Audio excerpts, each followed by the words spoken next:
देते क्या साधु किसी को दीक्षा? देते? कहाँ देते? अगर आप देते तो हम आपको दे देते ना। कितनी देर हम आपको पीछे क्यों छोड़ते हैं? हमारे यहाँ तो जगह नहीं बचती थी। यानी साधु किसी को भी दीक्षा नहीं दे सकता है। कहाँ तक नहीं दे सकता है?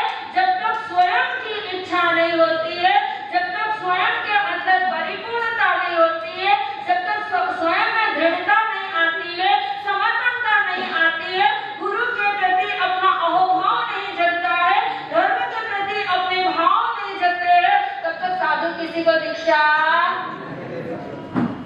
बोलो दे सकते हैं? साधु नहीं दे सकते। और धर्म एक ऐसा तत्व है जो हमें क्या कर सकता है? मोक्ष का मार्ग प्रदान कर सकता है। धर्म के सहारे जिस जीव ने अपने कदम बढ़ाए है, उसने क्या पाया है? निश्चित रूपेण मुक्ति का मार्ग अपनाया है, मुक्त दशा की ओर बढ़ गया है। आज हमारा विषय भी बहुत सुंदर आया है कि सामायिक सुदर्शन चक्र मिटाए भोग के चक्र। यानी सामायिक सुदर्शन चक्र शायद कल आपको बताया नहीं था, इसलिए हमारे यहाँ पर, लेकिन जो वैज्ञानिक व्यक्ति दो सामायिक करता है और एक 3 सामायिक करता है, तो समझना चाहिए कि आपका एक सामायिक का सुदर्शन चक्र क्या होता है? पूर्ण हो जाता है। तो आइए चलते हैं आज हमारे महान पुरोधा पुरुष, महान आत्मक पुरुष, हमारी किसी वेदांत संघ की संप्रदाय के अंदर पंचम पठधर आचार्य भगवान श्री एकलिंगदास जी महाराज साहब का क्या है? स्मृति दिवस। तो मैंने आपको 3 बात से मेरी बात प्रारंभ की और आपको सचेत किया है कि जब 3 चीजें जीवन में आ जाती है, देव, गुरु और धर्म के प्रति हमारी पूर्ण श्रद्धा और आस्था हो जाती है, तो जीवन कहीं पर भी किसी भी स्थिति में कठिनाइयों से नहीं गुजर सकता है। चाहे कैसी भी परिस्थिति हो, अनुकूल हो या प्रतिकूल हो, व्यक्ति हमेशा क्या रहता है? प्रसन्न चित्त रह सकता है, क्योंकि उसके साथ क्या है? धर्म भी है, देव भी है और गुरु का आशीर्वाद भी है। तो हमारे को तो ये तीनों चीज प्राप्त है ना, कि नहीं? हमने जब से जन्म लेकर के जब से समझ बुद्धि को प्राप्त किया है, और जिस समय से हमारे दादा दादी माता पिता ने जब हमको स्थानक का मार्ग बताया है, धर्म का मार्ग बताया है, अंगुली पकड़ के गुरुओं के दर्शन के दर पर लेकर के गए, उसी समय से हमने क्या जान लिया है कि हमारे पास 3 चीजें हमें प्राप्त हो गई है कि ये मार्ग यहाँ तक, हमारे परिवार वाले हमें यहाँ तक जो लेके आए, क्योंकि यही एक ऐसा मार्ग है जो हमें क्या दे सकता है? कल्याण का मार्ग दे सकता है, प्रसन्नता का मार्ग दे सकता है, सुख शांति का सुगुण दे सकता है। तो हम जब से समझ देना है तब से समझ गए ना कि धर्म ही हमारा क्या है? रक्षक है। कहते हैं धर्मो धर्म, यानी धर्म दुर्गति में जाने से क्या करता है? बचाता है। धार्यति इति धर्मः, जो धारण करता है वो क्या है? धर्म। और धर्म हमेशा दुर्गति से बचाता है। तो अरिहंत सिद्ध तो क्या हो गए? हमारे देव है, उनकी पहचान कराते हैं हमारे गुरु। जब तक जीवन के अंदर गुरु नहीं आते हैं, तब तक जीवन भी शुरू नहीं होता है। पहला गुरु हमारे माता पिता होते हैं, दूसरे गुरु हमारे कौन होते हैं? जो व्यावहारिक अध्ययन करवाते हैं, शिक्षक होते हैं, वो हमारे गुरु होते हैं। और वो दोनों गुरु तो हमें इस भाव में क्या कर सकते हैं? संस्कार दे सकते हैं, व्यवहार जगत की शिक्षा दे सकते हैं, पर लेकिन जो धर्म गुरु होते हैं वो क्या करते हैं? भोग को तारने की शिक्षा देते हैं, भोग से उबारने की शिक्षा देते हैं, कर्मों को काटने की शिक्षा देते हैं, पापों से हटने की शिक्षा देते हैं, और हमारी आत्मा भी क्या हो जाए? सुंदर हो जाए और उस स्थान तक प्राप्त हो जाए। ऐसी शिक्षा जन्म जीवन भोग को तारने वाले गुरु होते हैं। चलिए आज ऐसे गुरुवर को हम प्रणाम कर लेते हैं, ऐसे गुरुवर के सानिध्य में पहुंचते हैं। उनका जीवन कैसा था और हमने क्या जिया है, उनके जीवन से हमने कैसी शिक्षा ली है, और उन्होंने अपने जीवन को किस तरह से सही दिशा की ओर मोड़ा है। हे गुरुवर मैं आपको नित्य करूं प्रणाम। हे गुरुवर मैं आपको नित्य करूं प्रणाम। चरणों में आपके गुरुवर, चरणों में आपके गुरुवर है मेरे चारों धाम। हे गुरुवर मैं आपको नित्य करूं प्रणाम। हे गुरुवर मैं आपको नित्य करूं प्रणाम। आप हमारे ईश्वर स्वामी, आप हमारे दाता हो, आप मेरे तकदीर के मालिक, आप मेरे भाग्य विधाता हो। बिना आपके गुरुवर मेरे, बिना आपके गुरुवर मेरे मन तेरा कोई काम। हे गुरुवर मैं आपको नित्य करूं प्रणाम। हे गुरुवर मैं आपको नित्य करूं प्रणाम। ऐसे पूज्य आचार्य भगत श्री एकलिंगदास जी महाराज साहब का संक्षिप्त जीवन देखेंगे कि मेवाड़ की उस महान शौर्य माटी के अंदर चित्तौड़गढ़ की वह बलिदान वाली माटी व सपुता माटी के नजदीक ही एक छोटा सा गांव है संगेसरा। आपने सुना होगा, नहीं सुना है तो यह मंगलवाड़ के पास में आता है। संगेसरा गांव है। उस संगेसरा गांव के अंदर ऐसे महान सुरताबाई की कुक्षी से और शिवलाल जी के आंगन में ऐसे महान बालक का जन्म होता है। गांव संगेसरा, पिताजी का नाम शिवलाल जी और माता का नाम सुरताबाई। तीनों की राशि एक है। कौन सी राशि है? कुंभ राशि है। और कुंभ क्या होता है? हमेशा मंगलकारी होता है, अच्छा लाभदायक होता है, अंदर घर के अंदर नौन निहाल कर देने वाला होता है। तो ऐसे कुंभ राशि के यहाँ पर किसका जन्म हुआ? एक महान पुत्र का जन्म हुआ। ऐसे पुत्र के जन्म पर किसी पंडित ने उनका जन्मांक देखा था। तो जन्मांक देख करके उस पंडित ने अपनी घोषणा की, अपनी बात बताई कि यह बालक आगे जाकर के एक शासक बनेगा, यह बालक आगे जाकर के एक राजा बनेगा। तो उस समय तो वो बात ही रह गई थी। समय किसने देखा, कब क्या आ जाता है। तो देखिए समय व्यतीत होता रहा और उस बालक का नाम रखा एकलिंगदास। और एकलिंग जी हमारे इसी महान मेवाड़ के वीर प्रसूता, भारत का वीर पुत्र कहलाने वाला, मेवाड़ का वीर पुत्र कहलाने वाला, जो कभी हारा था न कभी हारा न कभी हारेगा, ऐसा हार करके भी जो जीत गया। ऐसे महाराणा प्रताप के गुरु ज्ञानी उनके इष्ट का नाम भी क्या था? तो ऐसे उस पुत्र का नाम क्या रख दिया था? एकलिंगदास रख दिया, जिनका जन्म विक्रम संवत 1917 ज्येष्ठ कृष्णा अमावस्या के दिन हुआ। अमावस्या की उस सघन रात्रि के अंदर भी, घोर रात्रि के अंदर भी एक धर्म का दीपक टिमटिमा गया, यानी पूनम की तरह उनके वहां पर क्या हो गया? प्रकाश हो गया। बालक धीरे धीरे बढ़ता बढ़ता, वास्तव में जो जन्म लेता है तो वो धीरे धीरे आगे क्या होता रहेगा? बढ़ता ही रहेगा। बढ़ता बढ़ता बालक ऐसे स्थान तक पहुंच गया, उच्च शिक्षाओं को प्राप्त किया, व्यावहारिक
बड़ी प्रबल हो गई।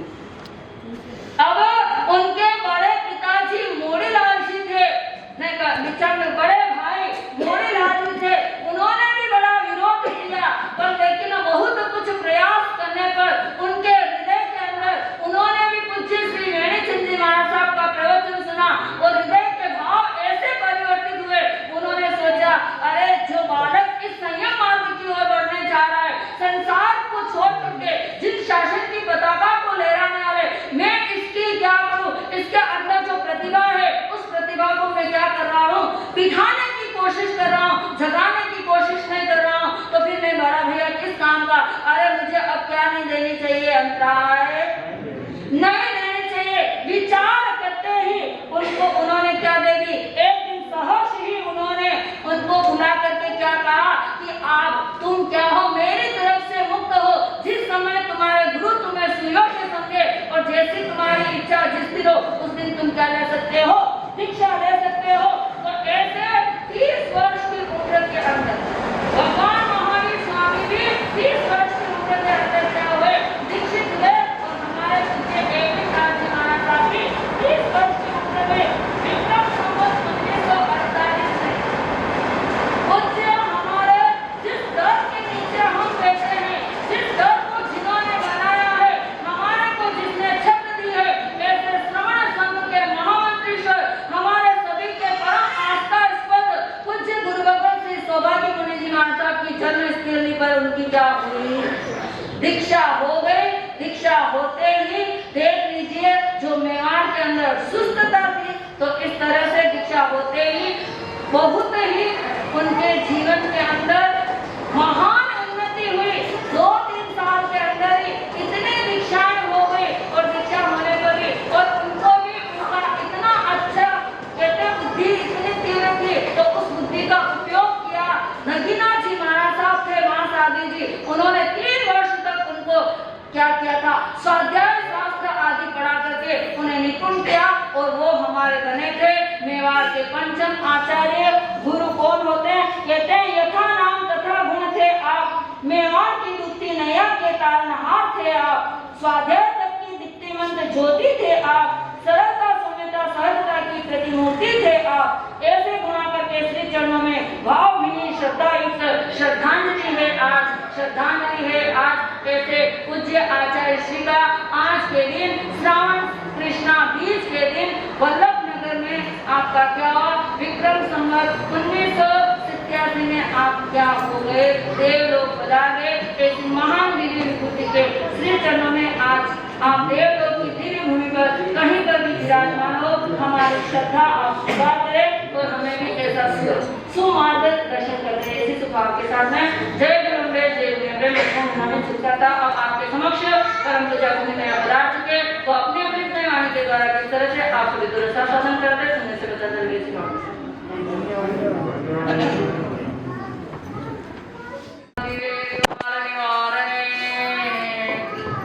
हत्ते योगिनाथाय महावीरायताय ने, हत्ते योगिनाथाय महावीरायताय ने।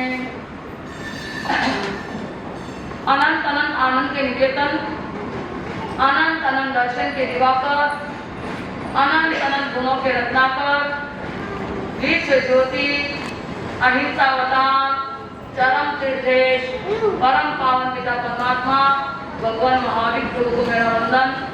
अनंत अनंत आस्था के अमृत पुरुष, परम श्रद्धेय, प्रतिपल अभिवंदनीय परम पूज्य आचार्य भगवान एवं अनंत अनंत प्यारे गुरु अम्बे सौभाग्य मुनि माता प्रेम को मेरा वंदन नमन। उपस्थित सज्जनों, वात्सल्य मूर्ति माताओं, बहनों, हम जानना चाह रहे थे कैसे हर दिन के साथ हमारा संबंध जुड़ा हुआ है, आत्मिक संबंध। यही संबंध तो न मालूम कितनी बार जुड़ते हैं, टूटते ना, लेकिन आत्मिक संबंध कभी भी टूटना। जैसे आध्यात्मिक संबंध हमारे अनादिकाल से हर जीव के साथ जुड़ा हो। हम चलेंगे आज की परम पावनी इस महान दृष्टि और दिशा। आपको दृष्टि भी बदलनी होगी और जैसे दृष्टि बदली और दिशा भी। बदलेगी नहीं। हाँ, अगर दृष्टि बदल गई तो दिशा अवश्य बदलेगी।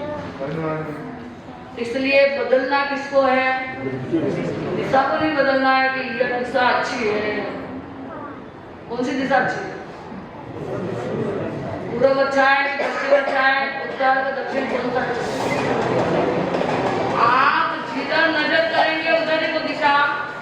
तो इसलिए दृष्टि दिशा को निर्देशित करती है और ये दृष्टि बदलने के लिए हमें प्रेरित करता है गुरु का अमूल्य संदेश। गुरु ने हमारे को दृष्टि बदलने का क्या दिया? एक अवसर दिया। आंखें आपकी किसको देख रही है वो नहीं, लेकिन आप आंखों से क्या देख रहे हो वो। तो आपको अपनी दृष्टि में ऐसा देखना है या इस तरह से दृष्टि करनी है कि पूरी सृष्टि तो बदले जो बदले और हमारी दिशा भी। वैसे दिशा तो आप कितनी कह रहे हो? लौकिक दिशा में कितनी दिशा मानते हैं अपन? हाँ, 4 भी मानते हैं। शास्त्रों में आपके प्रतिक्रमण में अरे थोड़ा अंदर घुसो, 10 दिशा, थोड़ा सा अंदर घुसोगे ना तो बाहर निकलने की इच्छा नहीं होती। लेकिन आप अंदर घुसते ही नहीं है, घुस भी जाते हैं तो यही सोच करके कि मुझे जल्दी वापस होना चाहिए। यही आपकी सोच ही ऐसी होगी, सोच की हमने कोई खोज ही नहीं, और अपन जैसी सोच है वैसी खोज करने लग जाएंगे ना तो कुछ न कुछ परिवर्तन हो। खोज अच्छी तो इसलिए कहने का अर्थ समझ गए हैं कि आपकी प्रतिक्रमण अगर आपको याद है तो उसमें दिशा कितनी आती है? 3। अहोदिशी, ऊर्ध्व दिशा आती है ना, ऊर्ध्व दिशी, अहोदिशी, तीन ही हुई। ये ज्यादा है। चलो शास्त्रों से हम निकलते हैं, अंदर जाएंगे तो बाहर कुछ करके आएंगे।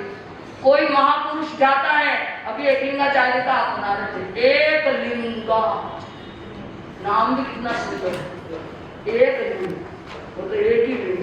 और आप देखते उदयपुर के पास में एक लिंग है ना, हाँ शायद उसी के अभिप्राय से नाम उसी का एक। तो एकलिंगाचार्य का तो उनकी एक बहुत बड़ी सोच थी। वो देखो मैंने दर्शन नहीं किए, शायद आप में से किसी ने किए हो तो पता नहीं, लेकिन उनकी बातें जो हम गुरुओं से सुनते हैं, उन्होंने कहा कि आप अंदर अपने अंदर इतने अच्छी तरह से जाइए, इतने गहरे जाइए, इतने गहरे जाइए कि बाहर निकलने पर पूरी दुनिया आपके साथ है। ऐसे हमारे एकलिंगाचार्य। अरे हर महापुरुष का सामान्य परिचय तो सम्मान होता है, लेकिन उनके विशेष गुण कोई एक आध ऐसा होता है जो हमें भी विशेष बनने के लिए अवसर देता है। तो कोई भी ऐसा महापुरुष नहीं हुआ कि जिसमें कोई विशेषता न हो। कोई विशेषता अवश्य किसी में होती ही है। वो हमें संसार से उठने का कुछ निर्देश देती है। तो चलेंगे, बातें तो बहुत हैं। ये व्यवहार में 3 प्रतिक्रमण से 6ठे अध्याय 6ठे व्रत से 3 दिशा, अहो दिशा में नीचे दिशा एक, फिर हाँ उसको अहो के और दो को एक ही बात है ना। हाँ, फिर तिर्यक दिशा में ये सारी दिशाएं हैं जो आप कह रहे हैं, पूर्व है, उत्तर है, दक्षिण है, पश्चिम है, ये सब। लेकिन इनके बीच में, इन सब दिशाओं के बीच में सीधे जाओ तो ईशान कौन, नैऋत्य कौन, वायु कौन, एक तो आप ही बोलो। हाँ, अग्नि, ये 4।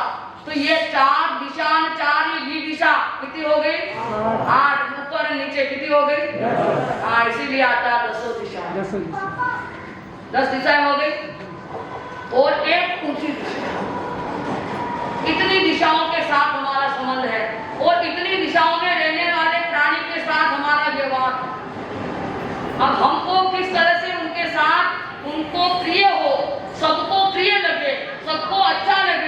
सबको हमारा व्यवहार अच्छा लगे वैसा हमें करना है, या हमको अच्छा लगे वैसा हमको करना है? आपने क्या अभी तक सीखा कि सबको अच्छा लगे वो करना हमारा धर्म है, कि हमको अच्छा लगे वो करना हमारा धर्म है?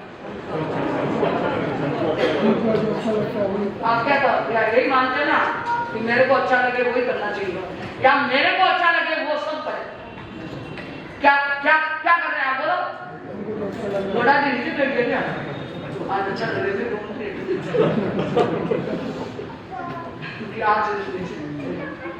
वैसे ठीक है, जब तक अपना स्वास्थ्य शरीर अपना साथ देता है तब तक तो हमको शरीर के साथ नहीं, कुछ शरीर से कुछ लाभ मिलेगा। हाँ, जमीन को तो नरल गुण है, अच्छो गुण।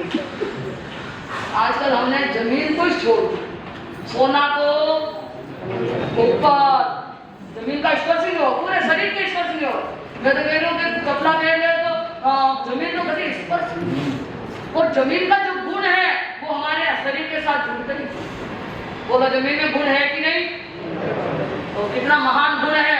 खाना तो ऊपर, बैठना तो ऊपर, सोना तो ऊपर, बस ऊपर ही ऊपर, पीछे कौन? ना तो आप छत को छू सकते हैं, छत का मतलब आसमान, ना तो हम आसमान को छू सकते हैं, ना धरती पर हम टिकते हैं। आज की हमारी जीवनचर्या, आज की हमारी बंबई का जीवन कितना अच्छा हो गया है, कोई नीचे रहना पसंद नहीं करता, सब हवा में हिल रहे हैं। जमीन में तो कोई रह नहीं, तो जमीन को आपने छोड़ दी, आकाश आप छू नहीं सकते हैं। बोलो कहाँ हैं आप? 20वें माले पर, 25वें माले पर, कोई कह रहा मैं 52 माले पर रहता हूँ। मैंने कहा तुम्हारी क्या जिंदगी, क्या जिंदगी हो गई आज? गुरुओं ने हमें नीचे वंदना करना, नीचे की मिट्टी अपने सिर से ऊपर उठाना, गुरु से भी ऊपर उठना, लेकिन हम तो नीचे झुकने। लेकिन बाथरूम में जाए तो ऊपर, नीचे तो बिल्कुल हम कितने, बोलो कितना अनर्थ में चल गए हैं। हमारा संबंध धरती से ही नहीं रहा तो आकाश से कैसे जुड़ेगा? धरती पर भी, यानी भगवान ने कहा, हमारा जैन धर्म कहता है सीधे धरती पर चलना सीखो, और विज्ञान कहता है आकाश में उड़ना सीखो। क्या करना चाहिए? क्या करना चाहिए? विज्ञान आकाश में उड़ने की प्रेरणा देता है। वो तो पूरे दिन उड़ते रहते हो, धरती पे ज्यादा रहना है कि आकाश में ज्यादा? तो इसलिए धरती पर चलना तो सीखो। पहले चलना, ये आप फ्लाइट में बैठे नहीं बैठे? तो ये फ्लाइट जब उड़ती है ना तो पहले चलती है कि सीधी वहीं से उड़ जाती है? यानी कितनी बार घूमती है, घूमते घूमते घूमते घूमते गति बढ़ती है, फिर चलती है ना, सीधा तो उड़ जाती। तो ये थोड़ा मेरे को अच्छा नहीं लग रहा। जैन धर्म जिसको प्यारा है वो धरती से प्यार करे और नीचे बैठ के खाए, नीचे बैठ के सोए। पहले धरती पे सोते थे, बीमार नहीं होते थे, धरती पर खाते थे, बीमार नहीं होते थे। अब ऊपर बैठ करके खाने लग गए, सोने लग गए, धरती का स्पर्श तक नहीं होता है। अब तो आप मोजा भी केरला ला जाओ ताकि धरती केरा के भी धरती को स्पर्श नहीं होता। बच्चे देखो कितनी अच्छी जिंदगी हो रहा है, जीवन कितना अच्छा हो। अरे मैं कह रही हूँ, बात बोल रही हूँ ना, तो भाई करो रोटी नीचे बैठ खाओ, तो खाली सुनता जाओ, नीचे बैठ के खाओ। जब तक आप बैठ सकते हो नीचे धरती पे बैठ के खाओ। और मैं समझने भी कहूँ भाई अतरो तो अनर्थ मत करो, जो नीचे बैठे उन्हें नीचे बैठो। देखो हमारी वैदिक संस्कृति में अपन गुरुदेव अपन वाइटली ना करें, आप तो जाओ तो समय अभी उठन जाने की तैयारी। मानसिकता तो ऐसी बनी हुई है कि 10 बस, और हमारा जवाब भी नहीं दे, उन्होंने मुझसे पूछे कि 10 बस क्या?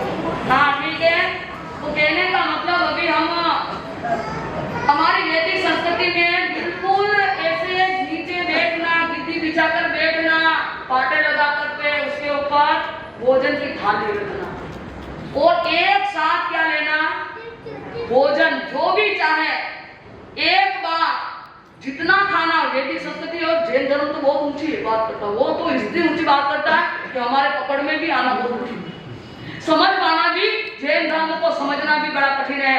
लेकिन वैदिक संस्कृति, हमारी जो हिंदू संस्कृति कहती है कि आप नीचे बैठे, साफ जगह देख करके, वस्त्र बिछा करके, पाटा लगा करके, आपको जितना चाहिए थाली में अपने हाथ से ले, या आपकी पत्नी परोसे, या आपकी मीठी मीठी माँ का मीठा मीठा भोजन, माँ के हाथ का मीठा मीठा। खाया नहीं खाया? जल्दी कड़वा कहाँ से लाया, कटुता कहाँ से लाया, विषाक्त कैसे हो गए? माँ के हाथ का मीठा भोजन, पत्नी का हाथ का प्यारा भोजन और बहू बेटी बहन का हाथ का सुंदर भोजन। कभी खाया? खाया नहीं? खाया तो ऐसा क्या अपनाया? खाने का प्रभाव तो बताओ। तो एक साथ भोजन जो भी खाना है, किसी को भी कष्ट मत दो कि कोई आपको ला करके खिलाए, लो ये दे दो सब। हाँ, मनुआर कोई व्रत देवे तो आपको ले लेना चाहिए, बाकी जबरदस्ती अरे मारी वो ला रहे, यो ला रहे, यो ला रहे, कहीं मगज मारी इतनी कुछ नहीं। आप जो चाहिए ले लो, सीधे चुपचाप भगवान का नाम ले लो, बस मुझे ये खाना है। और जबरदस्ती मनुआर करने कोई मेल दे तो वो भी प्रेम ले ले, ठीक है ना? ये हमारी वैदिक संस्कृति, हमारी हिंदू संस्कृति। पहले हम हिंदू है कि नहीं? तो इस संस्कृति का साथ मत छोड़ो, ये संस्कृति थोड़ा अपनाना प्रारंभ करो। हाँ ले लो और नवकार मंत्र गिनो, भगवान का स्मरण करो, प्रभु इसके अंदर जो भी अशुद्ध चीज है, अशुद्ध प्रभाव है, वो दूर कर देना और मुझे शुद्ध। ये आपका प्रसाद है, भले ही बनाने वाला कोई भी हो, बेरा नहीं यानी परोसने वाला कोई भी हो, लेकिन खाने वाला तो मेरे हाथ है। प्रभु थोड़ा सा तो आप मेरे ऊपर क्या मेहर करना और इसका अशुद्ध क्या असर समाप्त करना। कहते हो ऐसा हमारा वैदिक और हमारा हिंदू संस्कृति का यह नियम रहा है। और फिर आप चुपचाप आराम से भोजन कर लो और थाली धो करके पी लो, फिर ये हमारी हिंदू संस्कृति के लिए। और जैन धर्म संस्कृति क्या कहेगी, कब कहेगी, कभी बात करेंगे। लेकिन आज में ऐसे महापुरुष का परिचय आपने जान लिया है, सामान्य परिचय तो आपने देख लिया है, लेकिन विशेष परिचय के लिए आपसे मैं जानना चाहूंगी कि वो महापुरुष हमारे मेवाड़ से बड़ा संबंध रखता है। कैसे समय में इन्होंने दीक्षा ली मैं कह नहीं सकती। और जब जब भी संकट आया हमारे मेवाड़ में, कोई न कोई महापुरुष अवश्य जग तक के। मेवाड़ के तुम रीढ़ी हो, रीढ़ी सब देश के रीढ़ी, हमारा देश मेवाड़ है। अगर आपको अपने देश से प्रेम है तो अपने गुरुओं से भक्ति बनाना, गुरुओं के प्रति श्रद्धा रखना प्रारंभ कर दीजिए, वरना मेवाड़ आपसे नाराज हो जाएगा, वो महाराणा प्रताप आपसे नाराज हो जाएगा। अगर मेवाड़ के गुरुओं से तुमने द्रोह किया तो मेवाड़ देश भी आपका नहीं मिलेगा। इसलिए आइए, ऐसा वक्त था जिस समय एकलिंग जी ने क्या ली। अब देखो सुनो, चौथे आचार्य मेवाड़ परंपरा के चौथे आचार्य वेणीदास जी महाराज, नाम सुन लिया ना? वेणीदास जी महाराज साहब इतनी अच्छी तरह से संयम पालते थे, इतना शुद्ध संयम पालते थे कि उनके विषय में हम सोच भी नहीं सकते हैं और कल्पना भी नहीं कर सकते कि ऐसा संयम भगवान महावीर का ऐसा सिद्धांत इन्होंने ही गाना देना है और इन्होंने अपनाया है, ऐसा वो संयम पालते थे। पर अकेले मेवाड़ में अकेला रहे तो सूर्य चंद्र एक, फिर भी कोई हारते नहीं, अकेले रह गए थे, फिर भी मेवाड़ का हर क्षेत्र उनके चरण से स्पर्श करते और हर घर और हर लोग उनके साथ, कोई भी उनसे दूर नहीं, कोई भी उनके विरोध में नहीं, कोई भी उनके पीछे नहीं, साथ में गुरुदेव गुरुदेव। एक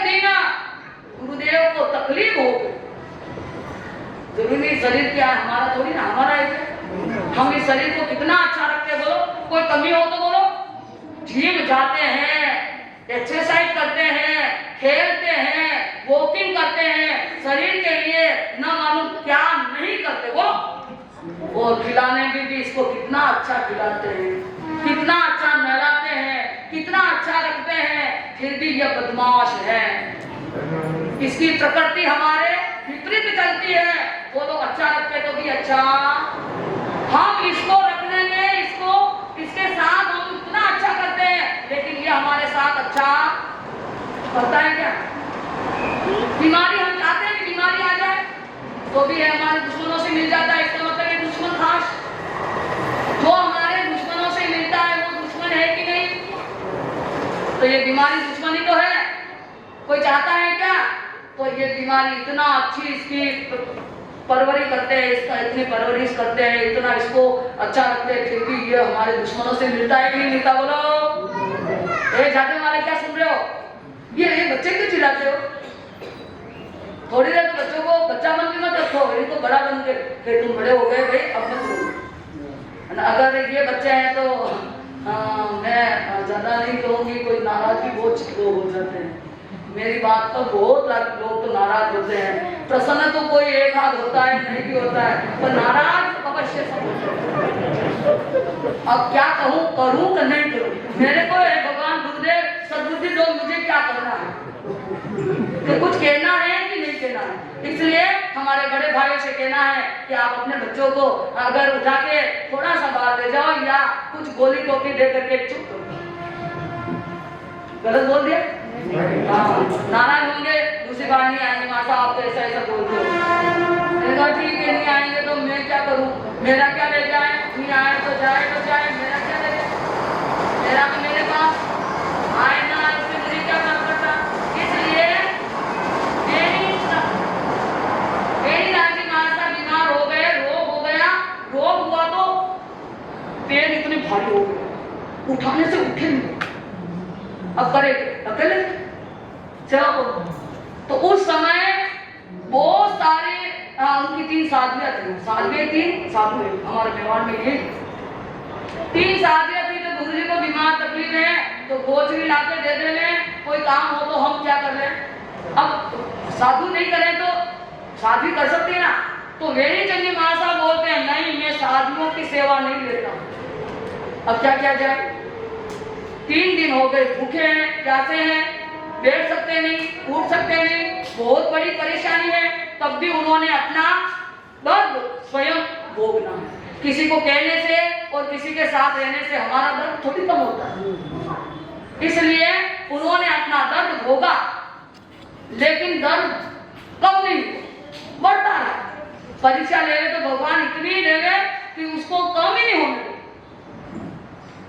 तो साध्वी की सेवा नहीं ले रहे तो हमारे जो ग्रस्त लोग, श्रावक लोग भी उनके क्या थे, बड़े मजेदार। उन्होंने कहा गुरुदेव हम पोषण करके आपकी क्या करें, सेवा करो। गुरुदेव ने कहा कि तुम साधु नहीं हो, मैं नहीं करूँगा, मुझे नहीं चाहिए तुम्हारी सेवा। मरना मंजूर है पर दोष लगाना मंजूर नहीं है। मेरे संयम पर दाग नहीं लगना चाहिए। कोई भी एक व्यक्ति की आवाज भी ऐसी नहीं होनी चाहिए कि उन्होंने श्रावकों की सेवा ली या उन्होंने साधु की। ठीक है, ये बात बहुत संप्रदायों में पहुंच गई, अन्य परंपराओं में। तो बहुत सारे नए साधु अन्य संप्रदाय क्या है, हम आपकी सेवा करना, करो जरूर करो, आप साधु है ना, साधु की सेवा साधु कर। तो थोड़े दिन की, अब वो रहते तो इधर है, थोड़े दिन को आया सेवा करे, थोड़े दिन को आया सेवा करे, और सबकी आंख किसी पर टिकी रहती है कि अगर एक ही साधु मेवाड़ का है, अगर इनकी सेवा हम कर लेंगे जीवन भर तो पूरा मेवाड़। बोलो ये आज की समस्या नहीं है, हर की आंख आपके मेवाड़ पर टिकी हुई है। हर कोई ऐसा सोच रहा है कि बस साधु नहीं है, एक छोटे कोमल मुनि है, अब क्या करना है, बस एक आध को इधर उधर हो रहा है कि नहीं हो रहा? बोलो गलत बोलती हूँ तो माफ कर देना भगवान गुरुदेव, अगर मैं गलत कहती हूँ तो मुझे माफ कर देना, अगर ये गलत करते हैं तो इनको कुछ तो माफ कर दे, दंड दे। अगर मैं गलत करती हूँ तो मुझे माफ करेंगे गुरुदेव, क्योंकि गलत करती हूँ माफ करेंगे, तो मुझे कहना नहीं चाहिए। लेकिन अगर कोई ऐसा सोचता है और कोई ऐसा करता है तो उसके विषय में तो गुरुदेव वाले हो, मेरा ये है। तो इस तरह से उस समय भी उन्होंने ऐसे ही सोचा, गुरुदेव आप हमारे साथ चलो, हम आपकी क्या करेंगे अच्छी। तो गुरु जी भी हार गए हो उन वेणी निवास कि चलो ये साधु मिलकर मेरी क्या करेंगे, तो चलो चलने के लिए। लेकिन मेवाड़ का हर शख्स, हर श्रावक इतना मजबूत है, गुरुदेव आप यहाँ से इनके साथ जा रहे हो, अगर आप चले गए तो मेरा हमारा मेवाड़ पूरा आपके साथ चला जाएगा, इसलिए नहीं। अगर इनकी इच्छा है सेवा करने की तो यही रह करके क्या करे, नहीं सेवा करने की तो कोई बात नहीं। हम कहते हैं कि मेवाड़ में एक नया सूर्य उदय होने वाला है, थोड़ा परिचय सहो, फिर बाद में नया सूर्य उदय होगा। 3 दिन निकले, कितने 3 दिन निकले, और ये एकलिंग जी आ गए। और एकलिंग जी ने ऐसे समय में दीक्षा ली, गुरुदेव इतने तकलीफ में थे, मेवाड़ का इतना बड़ा कार्यभार उनके कंधे पर था, लेकिन घबराए नहीं। आज तो आती भी तरह ऐसा समय आयो है, एकलिंगा जी आज याद करो और कोई तो आओ, जरूरत है। और आपको नहीं लगता है जरूरत तो कोई बात नहीं, लेकिन मुझे लगता है जरूरत। इसलिए एकलिंग जी आए और मैंने कहा भगवान ऐसा एकलिंग जी सबने बना है, भगवान आए और उन्होंने क्या ले ली, थोड़े से चुटकियों में, थोड़े से समय में भी उन्होंने दीक्षा ले ली। और दीक्षा लेने के बाद में साधुओं की भीड़ लगी, हर वर्ष 2, 3, 4 दीक्षा होती रही। कितनी दीक्षा? 1 साल 10 दीक्षा, 27 तो साधुओं में दीक्षा हो गई। कितनी साधुओं, ऐसे हमारे एकलिंग दास जी महाराज इनके विषय लिखा, वो एकलिंग गुरु कहाँ हो, जरा एक नजर डालो, एक दृष्टि डालो और इन सबकी दिशाओं को तो बदल दो। अब तो कुछ तो करवाओ और ये मेवाड़ हमारे हाथ से न जाए। एक तो थे कौन, मेवाड़ के महाराणा प्रताप, जिन्होंने मरते दम तक मेवाड़ को जाने नहीं दिया। महाराणा प्रताप न हारे, अकबर न जीता। सुनते हो ना, जीते हो, अकबर तो भी जीते। हाँ, अकबर अगर जीत गया तो जीत करके भी उसका कोई यश नहीं हुआ, और महाराणा प्रताप तो हारे ही हुआ।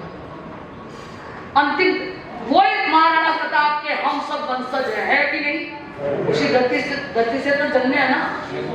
आज महाराणा, आज सब बड़े दानी वीर को होते ना, कितने पैसे जुटाने वाले, दान देने वाले, तो हम उनके साथ में एक नाम जोड़ देते हैं, दानवीर भामाशाह। क्या नाम जोड़े? हर दानी के साथ में जुड़ भी सकता है, लेकिन मैं कहती हूँ कि भामाशाह तो किनके थे? भामाशाह आज महाराणा ही नहीं है, और भामाशाह कितने हैं बोलो? अरे कोई एक आध तो महाराणा बन के बताओ, फिर भामाशाह बनना बाद में होगा। तो इसलिए अभी महाराणा बनना बाकी है, भामाशाह तो बहुत नजर आ रहे हैं। ओ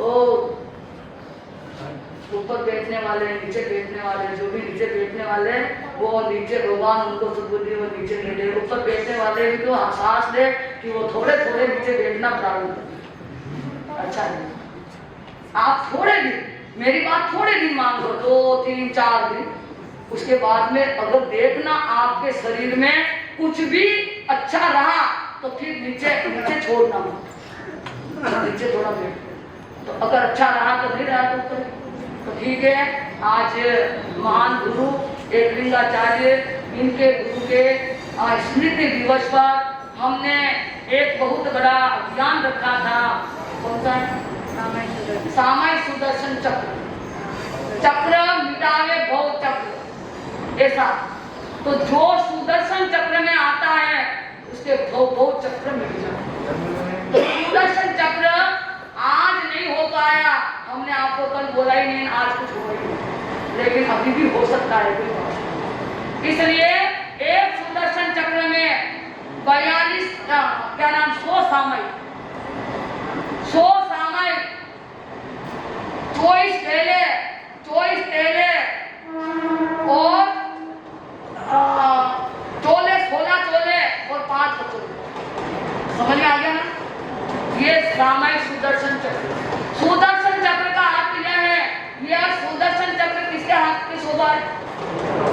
ये वासुदेव उसका ही शस्त्र है, और वासुदेव दंड नहीं देते हैं। बहुत अन्याय अनिति अधर्म पे उतर जाते हैं, तब वो वासुदेव अपना शस्त्र का प्रभाव दंड देना है कि नहीं देना है, ये सोचो। जैन धर्म में दंड दिया नहीं जाता, दिया जाता है? जैन धर्म में दंड दिया नहीं जाता, दिया जाता। अन्य धर्म में दंड दिया जाता है सुधार के लिए, और जैन धर्म ही ऐसा धर्म है जहाँ पर दंड दिया जाता है। लो तो मैंने ये अपराध किया, गुरुदेव मैंने अपराध किया, मैंने ये भूल की है, उसके सुधार के लिए आप कोई तो प्रायश्चित या फिर आप माफ कर दो। अगर गुरुदेव माफ कर दे तो दुनिया में ऐसा कोई नहीं है कि उनको दंड दे सके। अगर गुरुदेव आके आपको माफ कर देते हैं तो कोई भी भगवान भी दंड नहीं दे सकते। तेरी सीखे परमास बिठा करना कई सीखे मैंने बता ले यो सीख लो। तो ऐसा बोलने का साहस वो देते हैं, सीखने का साहस उन्होंने दिया, और जो कुछ भी हम आज करने में आपके सामने उपस्थित हैं ये सब हमारे गुरु। अगर मैं गलत करूं तो गुरुदेव को नहीं है, ये हमारी कमजोरी है, हमारी अज्ञानता है, हमारी अविवेक भूल है कि मैं कहीं गलत करवा में भी मैं क्या दूर आगे बढ़े। तो ऐसा नहीं है कि हर कार्य गुरुदेव करवा रहे, हर कार्य नहीं, अच्छे कार्य गुरुजी करवा रहे हैं और गलत कार्य मैं स्वयं अज्ञानता से कर रही हूँ। तो मुझे भी आपके सामने कुछ बोलने का और कहने का जो भी अवसर मिला मैंने बोला है, अच्छा लगा है तो गुरु को हाथ जोड़ करके कह दीजिए कि गुरुदेव जो भी हम सुन रहे हैं उसको अवश्य निभाएंगे। अगर अच्छा आपने नहीं समझा है तो समझने का प्रयास करें।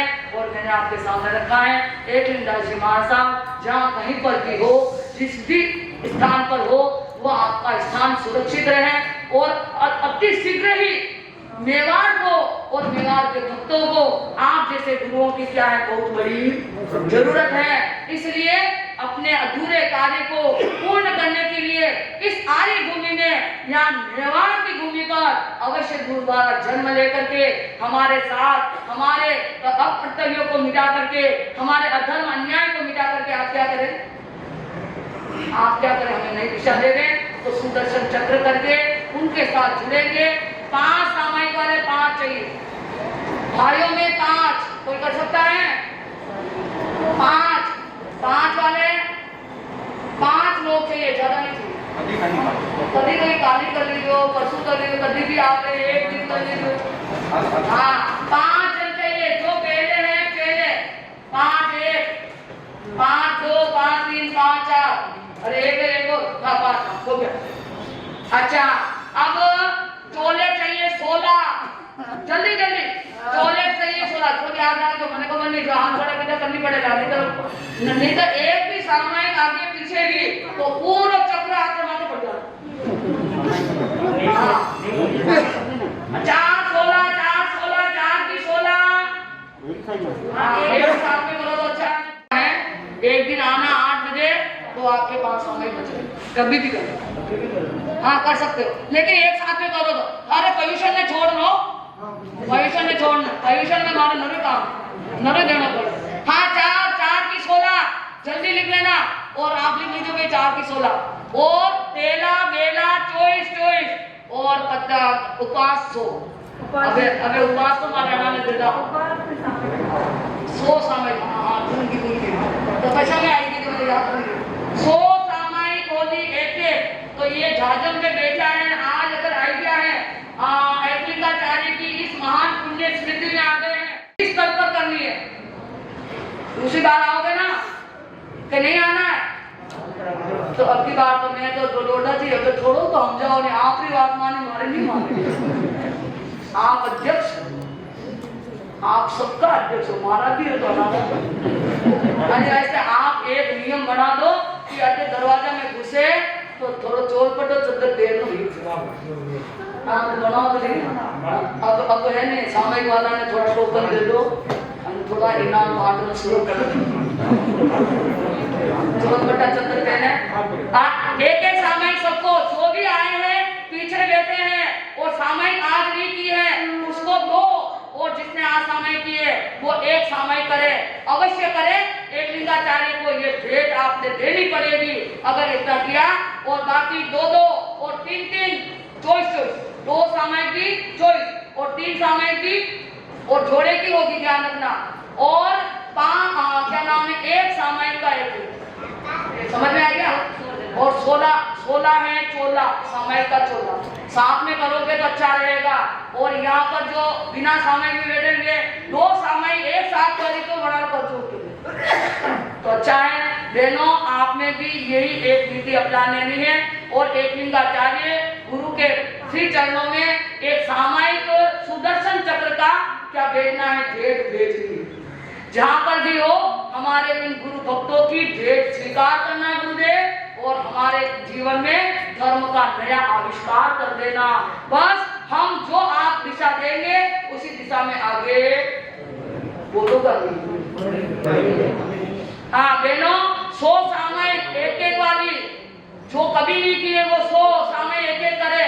और जो चॉइस सामयिक बेला, सामयिक का बेला 13 चॉइस, और सामयिक का चोला 16 और सामयिक का कचोला 5। ये सब पांडु वाले के ऊपर रहेगा। आज पांडु वाला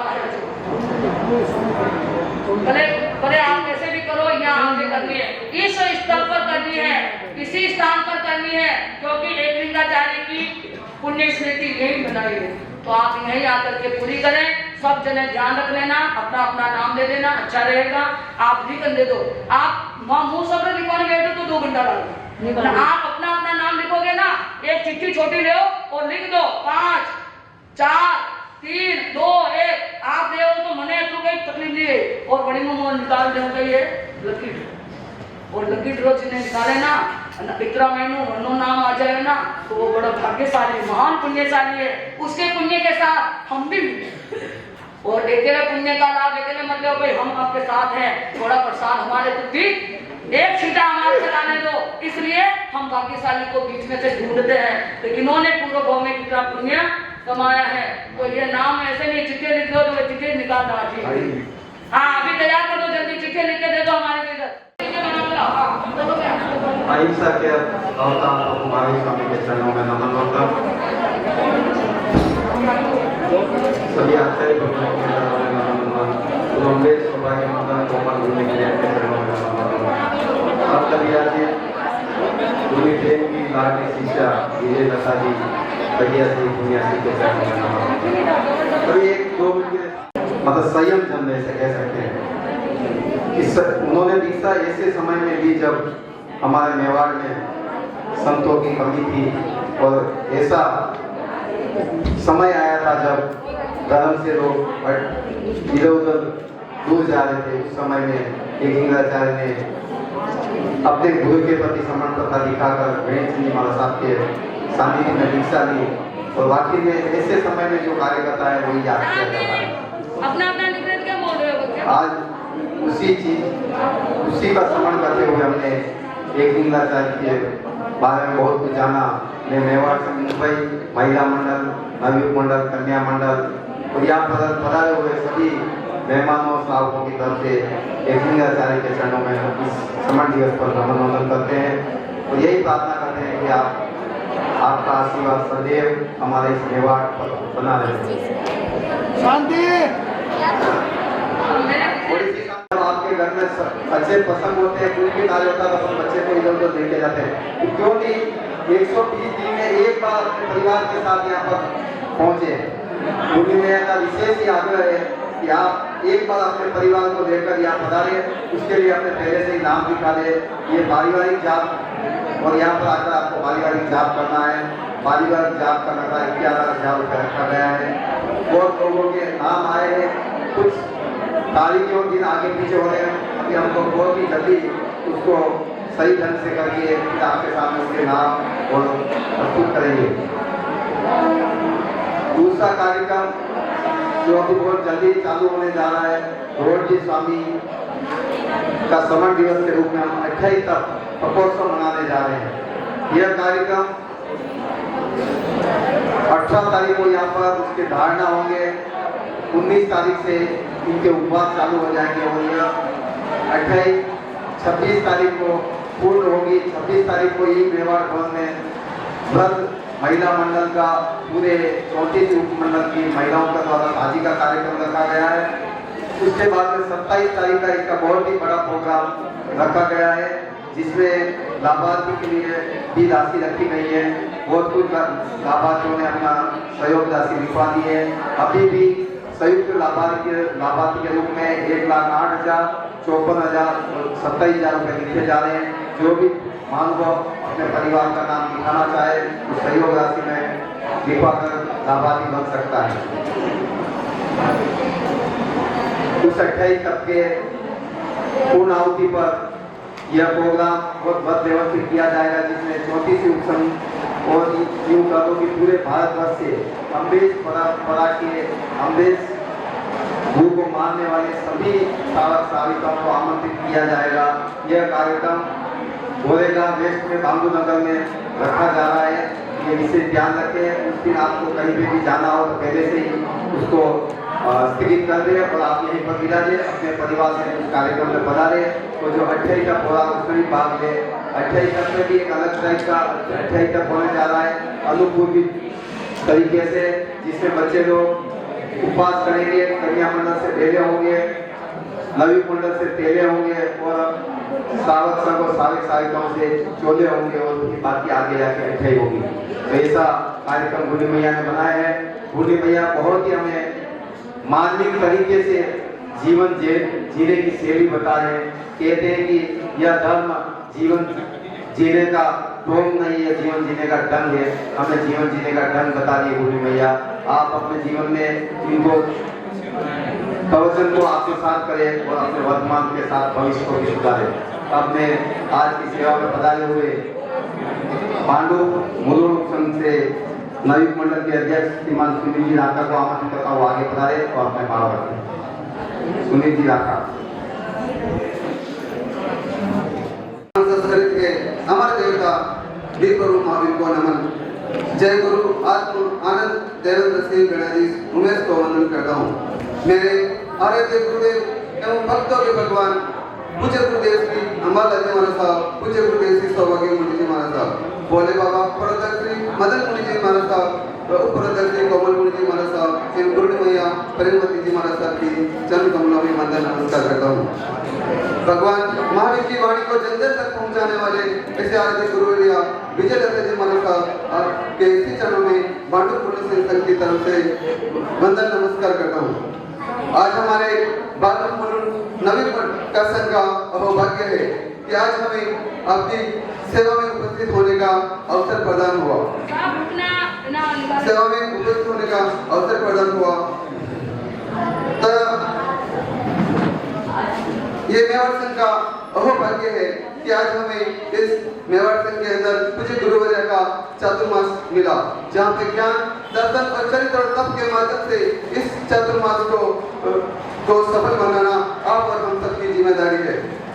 पूज्य गुरुवर्य का वो 2006 का चातुर्मास जो भांडुप संघ के अंदर हुआ था, जो आज भी हर एक मानस पटल पर अंगीकार है, वो बहुत ही ऐतिहासिक चातुर्मास था। ऐसा ही चातुर्मास इस मेवाड़ संघ के अंदर उससे भी अच्छा होगा। पूज्य गुरुदेव सुभाषी तथा आप सभी के पूज्य गुरुदेव के शुभ आशीर्वाद से एवं आपके आशीर्वाद से आज भांडू पुण्य संघ के अंदर पूज्य गुरुवर्य मुक्ति परमहंस जी महाराज साहब का भी चातुर्मास गतिमान है। तो मैं वर्षन मुंबई से सदा सभी मदद के लिए करता था कि आप अपना अमूल्य समय निकालकर भांडू जरूर पधारे और आपकी सेवा करने का एवं भांडू से संघ को सेवा करने का अवसर प्रदान करें।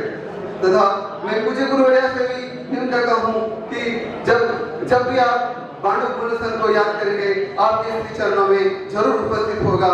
तथा जय जिनेंद्र, जय मानव। उनका यहाँ पर ढोल निकाला जा रहा है, कोई भी यहाँ से पधारे नहीं।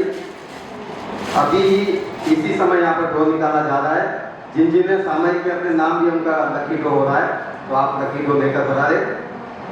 अब मैं भांडू महिला मंडल से सीमा जी चौड़िया को आमंत्रित करता हूँ आगे पधारे और अपने भाव लेकर।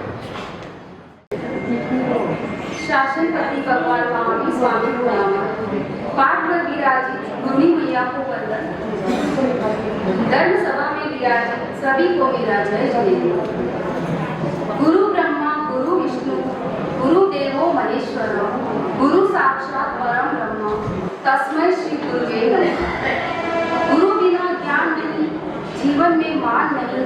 गुरु वह दीपक है जो हमारे अज्ञान के अंधकार को दूर करता है। गुरु का ज्ञान हमें जीवन की सच्ची राह दिखाता है। गुरु की कृपा से ही हमें सच्ची शिक्षा मिलती है। गुरु का स्थान भगवान से भी ऊंचा है। गुरु का ज्ञान हमें जीवन में सफलता दिलाता है। कर्ता करे न कर सके, गुरु करे सब कोई। सात पृथ्वी लोक खंड में गुरु से बड़ा न कोई। माँ बाप की सूरत है गुरु, कलयुग में भगवान की सूरत है गुरु। आओ इस गुरु पूर्णिमा पर करें अपने गुरु को प्रणाम। गुरु पूर्णिमा की हार्दिक शुभकामनाएं। गुरुड़ी मैया आपके चरणों में पांडव मुलुन श्री संग करता है आपको बारंबार वंदन। आपके सुख साता पूछते हैं हम बारंबार। पांडव में विराजित गुरुड़ी मैया ने आपकी सुख साता पूछी है और आपको वंदना अर्ज की है। पांडव में भी अच्छी तपस्या चल रही है। पूरा श्री संग आपको वंदना अर्ज करते हैं। जय जिनेन्द्र। सीमा जी, आपने पांडु उपमंडल की भी आपने अपनी रूपरेखा बताई। मैं तपस्या के पचकान करवा दूं, तब तक और किसी को नाम देना है समय के लिए दे दे, उसके बाद में नाम नहीं लिए जाएंगे। एकासन एकासना व्यासना धारणा से अर्चना फाइमन सैवानंदना और पार्वती गुरुना सत्समेव एकासना व्यासना धारणा से फाइमन सत्समेव आमिल आज का आइमिल लिवी। अरे एक आइमिल बहनों में से रोज चाहिए। जो भी संघ आए उनको समाचार पहुंचाओ। एक आइमिल लेके आए संघ आए तो उपायों में एकासना ये लड़ी चलने उपास गुरुदेव धारणा से आपके दिन में गर्म अच्छी पानी काम लेगा। आकाश छोड़ कर सुबह सूर्योदय नौकार शिवराम उपास का चौयार का प्रकाश न पानी का अंधड़ा बेला तेला 4 5 और कोई तपस्या अभी भांडू संघ में यहाँ पर पता 12 की तपस्या। धन्यवाद। श्रीमान फतेहलाल जी सा लाका जो भांडू से यहाँ पर पधारे, उनका बाबा उपास गतिमान है। मैं मेवाड़ सिंह मुंबई की तरफ से आपका बहुत बहुत अभिनंदन करता हूँ और स्वागत करते हैं कि आपने इतनी बड़ी तपस्या होते हो कि यहाँ पर पधारे। ऐसा है कि चातुर्मास इनकी तपस्या में प्रारंभ हुआ। इन्होंने चातुर्मास प्रारंभ करवाया सबको अपना तप दे करके। इसलिए फतेहलाल साहब राका इनको हम बहुत बहुत धन्यवाद देते हैं।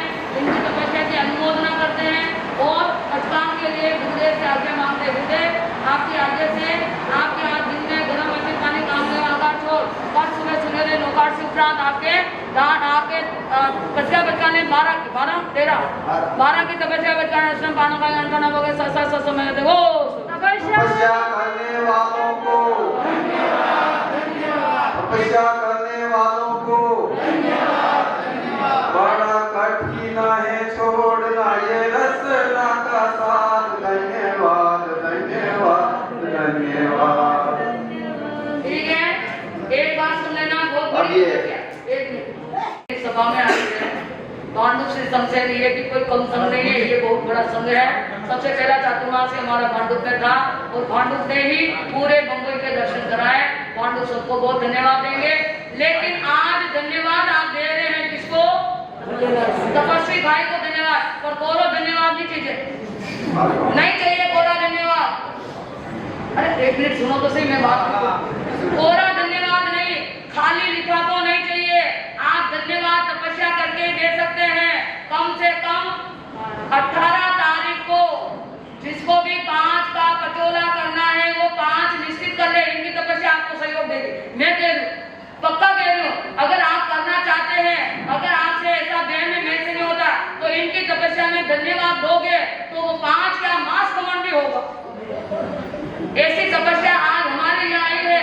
किसी तपस्या का सहारा लेकर के हम अगर चढ़ना चाहेंगे तो तपस्या से भी ऊपर चढ़ जाएंगे। इसलिए 5 की तपस्या अगर 5 करना है तो इनको धन्यवाद देने के लिए सोच लेना और धन्यवाद देना।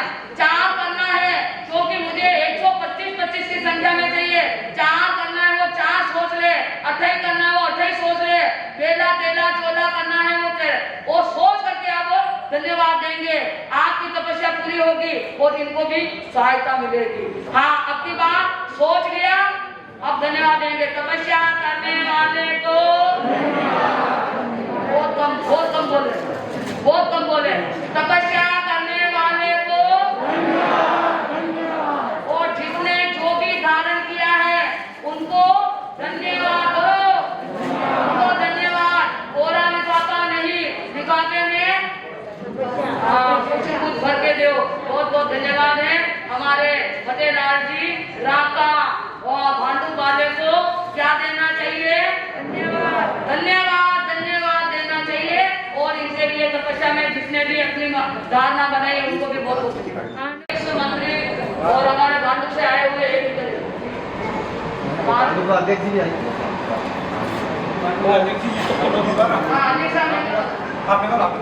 नहीं आया है, धीरे जी बढ़ा गया तो निकलने रहे उनसे ही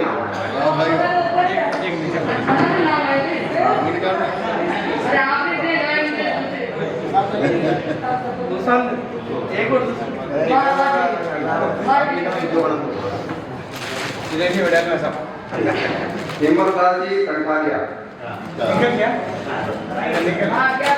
निकल हाँ बाद में देखा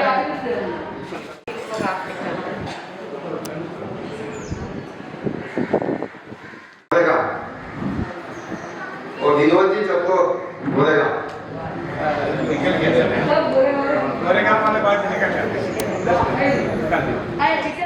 संयुक्त लाभार्थी में भांडुप से सुश्राव श्रीमान हरलाल जी, दिनेश कुमार साहब पिपड़ा, उन्होंने रत्नमयी सहयोगी के रूप में 54,000 रुपये देने की घोषणा की है। मेवाड़ संघ मुंबई की तरफ से आपका बहुत बहुत हार्दिक अभिनंदन स्वागत। श्रीमान हरलाल साहब को आगे बढ़ाते हैं। जय हिंद कर ले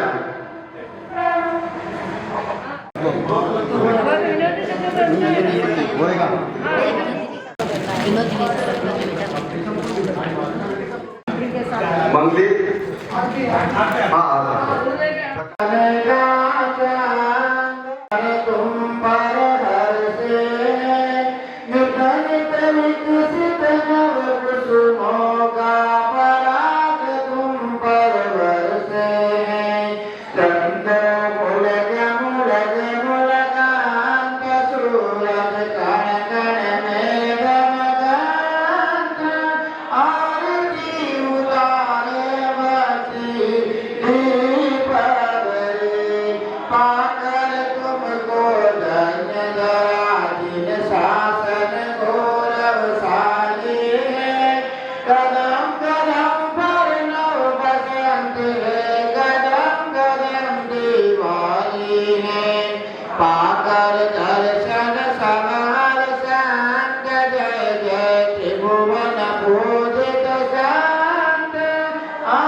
Yes,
क्योंकि अपने गुरु के चरणों में और तो क्या भेंट चढ़ा सकते हैं, क्या तपस्या तो उनको चाहिए, और वो क्या लेने वाले हैं, वो पैसा तो आपका लेके ही नहीं, आपको नहीं देना है। और आज वार कौन सा है? शनिवार है।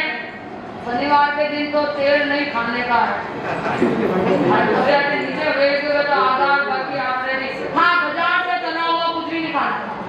आज का बाजार से तली हुई कोई चीज का काम नहीं लेना है, ठीक है ना? ये तो हो सकता है। और मुनि सूरज स्वामी के बीच नाम लेना है, 20 रुपए दान में देने का भाव रखना है। और उस एकनाथ की तारीख के महान स्मृति पर्व पर उसको दान पुण्य करके अपने भाव को आगे बढ़ाना है। गुरुदेव की साक्षी से कोई भी दान आपको 20 को देना है। जो भी आपके भाव हो, दान पुण्य करना आज अच्छा रहेगा। कोई पुण्य स्मृति है ना, तो हमको पुण्य करना चाहिए। तो इसलिए जो भी है पुण्य का भाव रखना। 20 तो देना ही है, 20 रुपए तो मुनि सूरज स्वामी के नाम से देना है, ताकि आपने शनि ग्रह आपने परेशान नहीं करें, शनि ग्रह नहीं लाभ गया। गुरुदेव की साक्षी दाना से उपयोग से एक नियम पालन करना है। इस नक्षत्र के नीचे जो भी खड़े हैं, हाथ जोड़े नहीं जोड़े, सबको पहचान दर्शन करने दो। नमो अरिहंतान, नमो सिद्धान, नमो आयर्यान, नमो वज्रायन, नमो लोए सर्वसावनन, ऐसो पंचनोकारो सर्वपावपनात्मंगलानं च सर्वेसिं पद्मं हवै मंगलम, पद्मं हवै मंगलम। पूज्य श्री रोटिसानी, पूज्य श्री रोटिसानी नस्याचर्य महाचार्य प्रसादात् ऐसे उपकृत बुद्धे मासा किया गया। चतारि मंगलम, अरिहंते मंगलम, सिद्धे मंगलम, साहु मंगलम, केवली पनतन धम मंगलम। चतारि लोकुत्तमा, अरिहंते लोकुत्तमा, सिद्धे लोकुत्तमा, साहु लोकुत्तमा, केवली पनतन धम लोकुत्तमा। चतारि शरणं भजामि।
स्वामी जी की, नरसिंहाचार्य जी की, मानाचार्य जी की, सभी आचार्य भगवंतों की, वर्तमान आचार्य पूज्य श्री मुनि जी महाराज साहब की, जन जन से श्रद्धा के संघ शिरोमणि पूज्य प्रवर्तक अमरनाथ जी महाराज साहब की, मदन मुनि जी महाराज साहब की, समर संगे मामूली श्री शोभा की मुनि जी महाराज साहब की, भोले बाबा पूज्य प्रवर्तक मदन मुनि जी महाराज साहब की, मेवाड़ प्रवर्तक पूज्य श्री मोहम्मद मुनि जी महाराज साहब की, आस्थान सेनी समस्त वक्ता पूज्य गुणप्रिया प्रेमवती जी महाराज साहब की,